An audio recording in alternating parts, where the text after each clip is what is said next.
Is the General Assembly I tracking spoke- on this? What can be done? I spoke with a former 10-year police chief in Central Virginia and a former major in the Richmond Police Department who used the term resignation time. Let's be clear. What Mayor Stoney and the police chief did was create a false narrative about an assault at Dogwood Dell.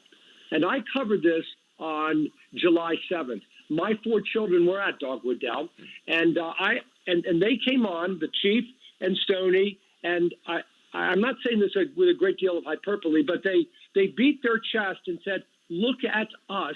We saved Richmond from a mass shooting."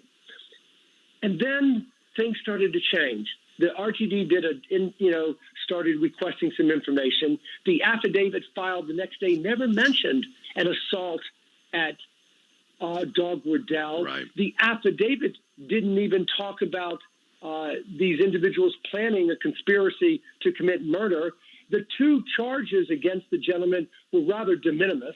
All right, and then people kept asking questions, and then the following turned out. It was a watershed moment last Wednesday when Judge David Hicks asked the prosecutor in General District Court.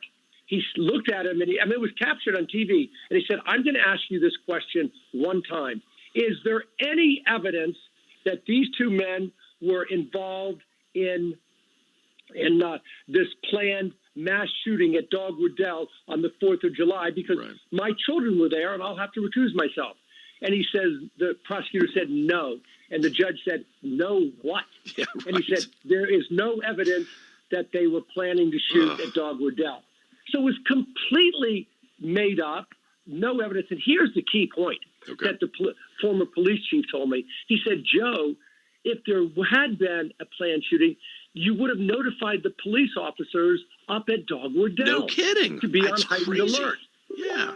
They were not alerted. Didn't notify And then he them, said- didn't notify the other police.